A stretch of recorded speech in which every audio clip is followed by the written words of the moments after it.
Political science and public administration की smart study के लिए सब्सक्राइब करिए मेरा channel political science by doctor Shipra Verma and hit the bell icon for latest update of my videos. Hello dear friends, मैं doctor Shipra Verma स्वागत करती हूँ आपका अपने channel political science by doctor Shipra Verma में। डियर फ्रेंड्स, आज जो मैं वीडियो लेक्चर लेकर आई हूँ ये मोस्ट इम्पॉर्टेंट वीडियो लेक्चर है।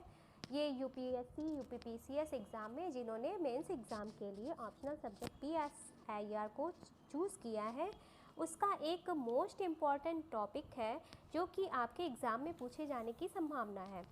इसके अतिरिक्त ये जो वीडियो लेक्चर है वो नेट एग्ज़ाम के लिए भी मोस्ट यूज़फुल वीडियो लेक्चर है।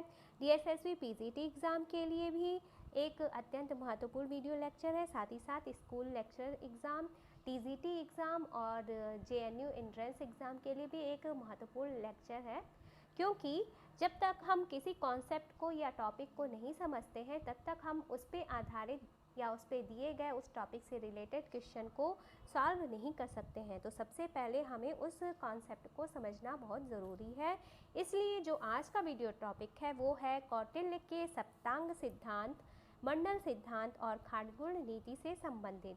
तो अंत तक वीडियो लेक्चर को ज़रूर से देखिएगा, क्योंकि अंत तक अगर आप वीडियो लेक्चर को देखेंगे तो आपका इस टॉपिक से रिलेटेड सारा कॉन्सेप्ट क्लियर हो जाएगा, वो भी बिल्कुल सरल शब्दों में।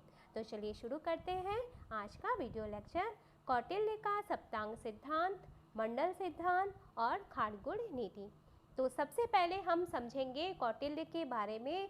कौटिल्य के संक्षिप्त जीवन परिचय को जानेंगे, उनका परिचय प्राप्त करेंगे कि कौटिल्य हैं कौन, इनका इतिहास में या राजनीतिक दर्शन में क्या स्थान है। तो डियर फ्रेंड्स, कौटिल्य को भारतीय राजनीतिक विचारों का जनक माना जाता है। इनका जन्म चौथी ईसा पूर्व मगध राज्य में हुआ था और इनके बचपन का नाम विष्णुगुप्त था तथा इन्हें चाणक्य भी कहा जाता है। तो यहाँ पे ये पॉइंट आपके लिए मोस्ट इम्पॉर्टेंट है कि इनके 3 नाम प्रसिद्ध हैं। पहला कौटिल्य, दूसरा विष्णुगुप्त और एक और नाम है चाणक्य। इन्होंने विश्व प्रसिद्ध पुस्तक अर्थशास्त्र की रचना की और इनकी शिक्षा दीक्षा कहाँ पे हुई थी? तक्षशिला विश्वविद्यालय में हुई थी, जहाँ पर ये बाद में अध्यापक भी नियुक्त हुए थे। अध्यापक भी इनको अपॉइंट किया गया था तक्षशिला विश्वविद्यालय में। एक बार की बात है कि नंद राजा ने एक ब्राह्मणों के सम्मान में ब्राह्मण भोज आयोजित किया था, जहाँ पर इन्हें भी आमंत्रित किया गया था। लेकिन नंद राजा ने कौटिल्य का काफ़ी अपमान किया, जिसके चलते कौटिल्य ने नंद वंश का समूल विनाश करने की प्रतिज्ञा की। इसके बाद इन्होंने अपने इस उद्देश्य की पूर्ति हेतु चंद्रगुप्त मौर्य नामक एक सैनिक को प्रशिक्षण प्रदान किया तथा उसके द्वारा नंद वंश का तख्ता पलट कर दिया। इसी के साथ महान मौर्य वंश का उत्थान हुआ और कौटिल्य ने सर्वप्रथम एक व्यवस्थित राज्य व्यवस्था का विचार प्रदान किया था। तो ये इनके बारे में एक संक्षिप्त जीवन परिचय है। आपके लिए ये जीवन परिचय जानना अत्यंत आवश्यक है। देखिए, अगर आप पीएसआईआर सब्जेक्ट के लिए आंसर राइटिंग करते हैं, चाहे वो आपका यूपीएससी मेंस हो या फिर यूपीपीसीएस मेंस हो, तो अगर आप अपने आंसर राइटिंग को प्रभावशाली बनाना चाहते हैं, अगर आप चाहते हैं कि एग्जामिनर पर आपके आंसर का बहुत अच्छा प्रभाव पड़े, तो सबसे पहले आप जिसके बारे में क्वेश्चन पूछा जा रहा है तो उसके बारे में एक छोटा सा परिचय लिख देंगे। एक परिचय के साथ शुरुआत करेंगे आंसर राइटिंग में, तो आपका जो क्वेश्चन का आंसर है वो अधिक प्रभावशाली होगा। तो इसीलिए मैंने इनका जीवन परिचय बताया है आपके सामने।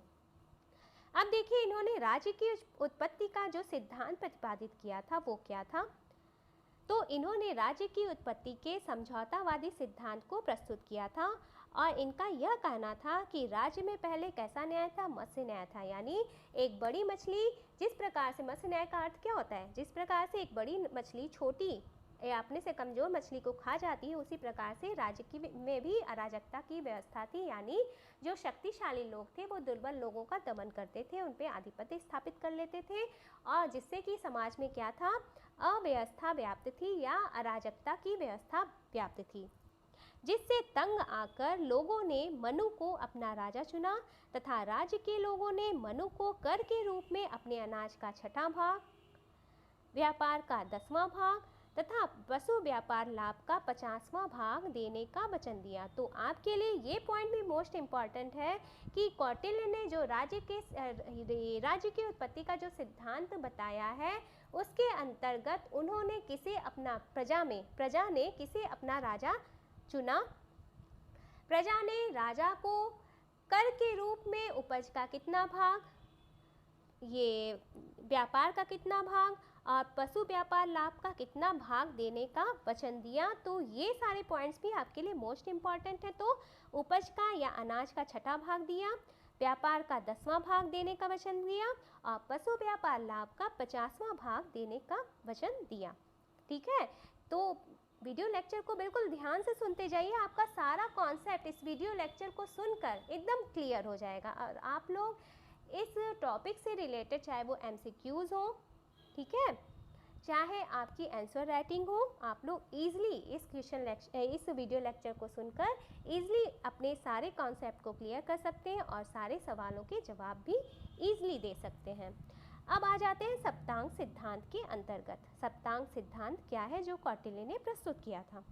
तो डियर फ्रेंड्स, कौटिल्य ने राज्य के 7 अंगों का वर्णन किया है तथा राज्य के सभी अंगों की तुलना शरीर के अंगों के साथ की है। जबकि वर्तमान समय में क्या है, वर्तमान समय में राज्य के 4 लक्षण या अंग पाए जाते हैं, लेकिन कौटिल्य ने जो राज्य के अंग बतलाए हैं वो क्या है, इन्हें आप सुन लीजिए, बिल्कुल ध्यान से सुनते जाइए, बिना वीडियो को पॉज किए बिल्कुल ध्यान से सुनते जाइए।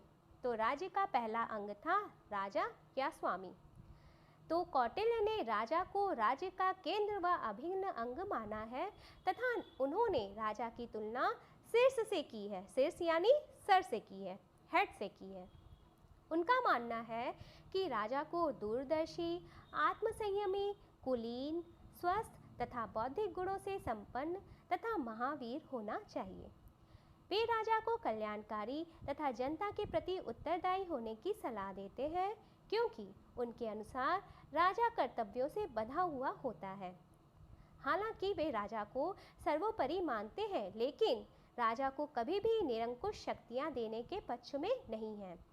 उन्होंने राजा की दिनचर्या को भी पहरों में बांटा है। राजा की दिनचर्या को कौटिल्य ने पहरों में बांटा है, अर्थात इसका अर्थ यह है कि वे राजा के लिए दिन को तथा रात को 8-8 पहरों में विभाजित करते हैं। तो ये हो गया राज्य के पहले अंग के बारे में वर्णन, यानी राजा के बारे में वर्णन। दूसरा अंग है अमात्य या मंत्री। देखिए, कौटिल्य ने अमात्य यानी मंत्री, कौटिल्य ने अमात्य या मंत्री दोनों की तुलना किससे की है, आँखों से की है। उनके अनुसार अमात्य तथा राजा एक ही गाड़ी के 2 पहिए के समान हैं। उनका कहना था कि अमात्य उसी व्यक्ति को चुना जाना चाहिए जो अपनी जिम्मेदारियों को संभाल सके तथा राजा के कार्यों में उसके सहयोगी की भांति भूमिका निभा सके।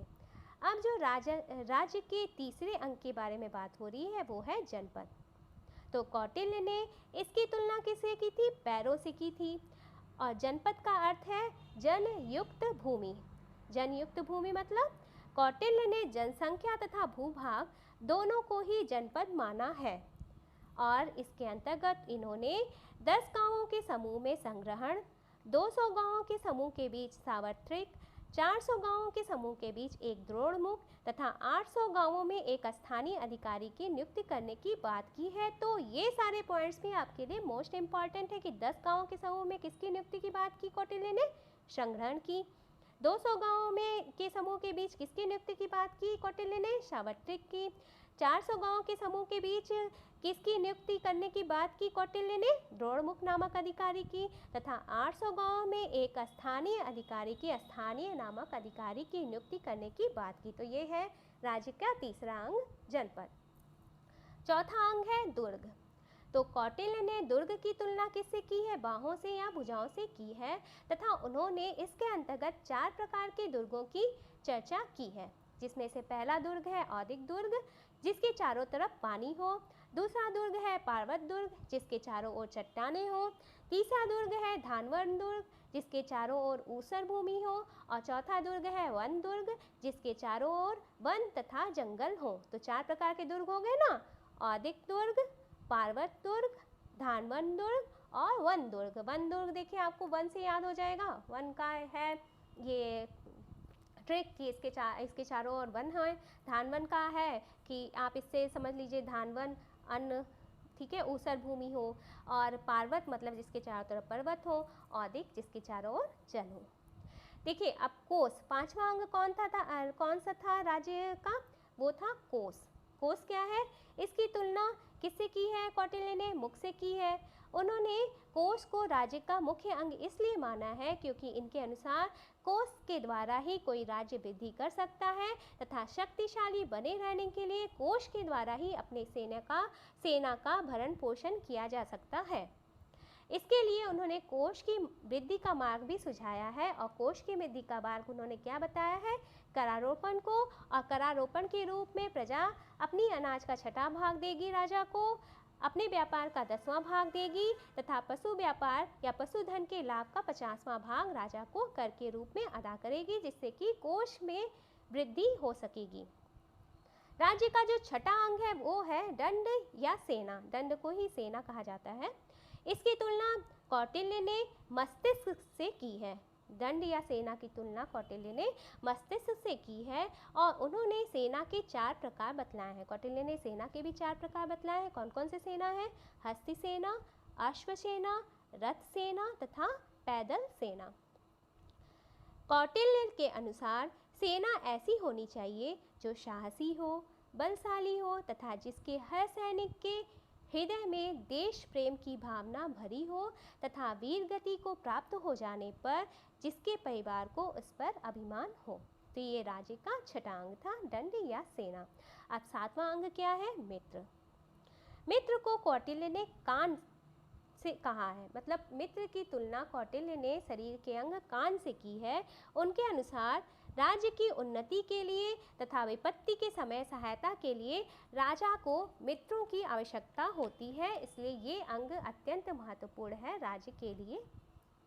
अब हम चर्चा करेंगे मंडल सिद्धांत की। कौटिल्य ने मंडल सिद्धांत दिया था, उसकी हम चर्चा करेंगे। तो कौटिल्य ने अर्थशास्त्र के 6ठे अधिकरण में मंडल सिद्धांत का वर्णन किया है। तो आपके लिए ये पॉइंट मोस्ट इम्पॉर्टेंट है कि कौटिल्य ने अर्थशास्त्र के किस अधिकरण में मंडल सिद्धांत का वर्णन किया है। तो किस अधिकरण में किया है, 6ठे अधिकरण में। अब देखिए मंडल का क्या अर्थ होता है, मंडल की मीनिंग क्या होती है। तो मंडल का अर्थ है देशों का समूह।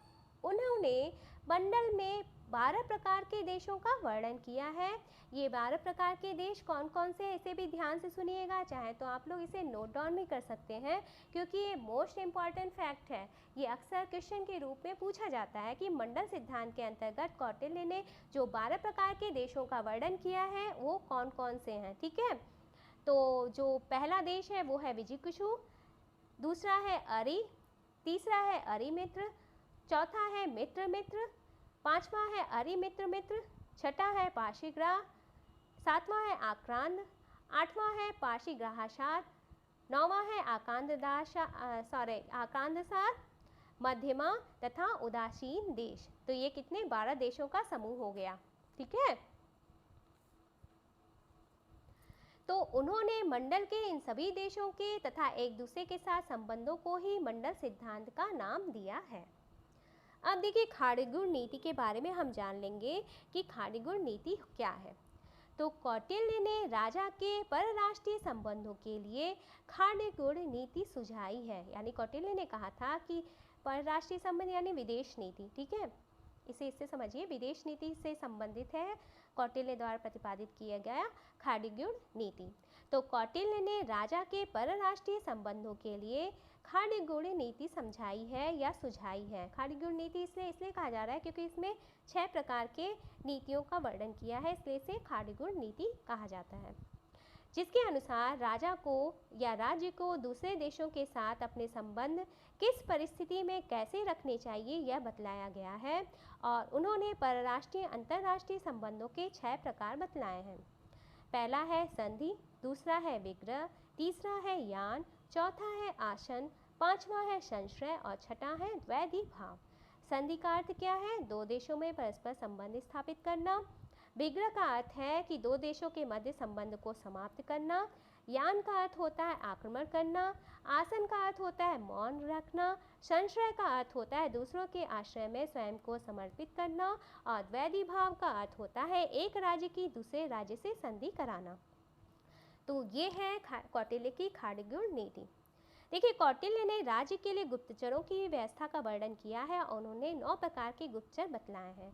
तो डियर फ्रेंड्स, ये था आज का वीडियो लेक्चर, जिसके अंतर्गत मैंने कौटिल्य के बारे में सर्वप्रथम आपको एक संक्षिप्त परिचय दिया।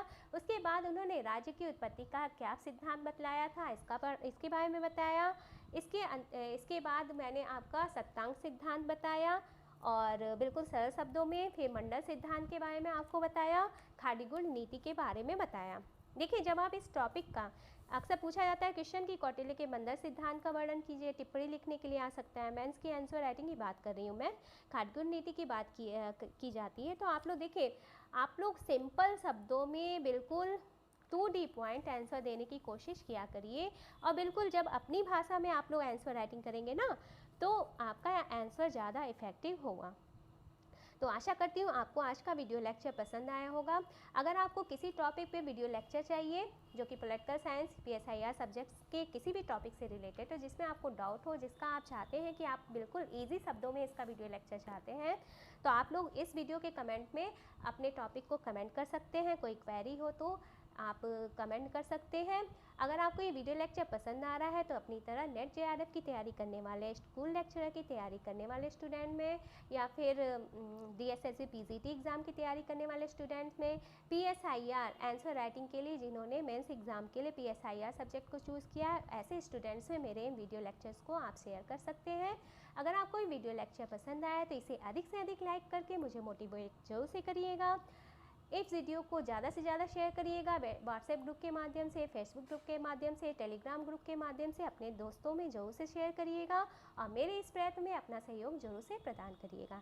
चैनल पे नए आए हैं तो प्लीज़ सब्सक्राइब द चैनल, और हाँ, बेल के आइकन को आप लोग ऑल की सेटिंग पे सेट कर दीजिएगा, ताकि मेरे आने वाले सभी वीडियो की नोटिफिकेशन आपको मिल सके। तो इसी के साथ अगले वीडियो लेक्चर के साथ आपके सामने फिर से प्रस्तुत होंगी। तब तक के लिए मुझे आज्ञा दीजिए। Bye, take care.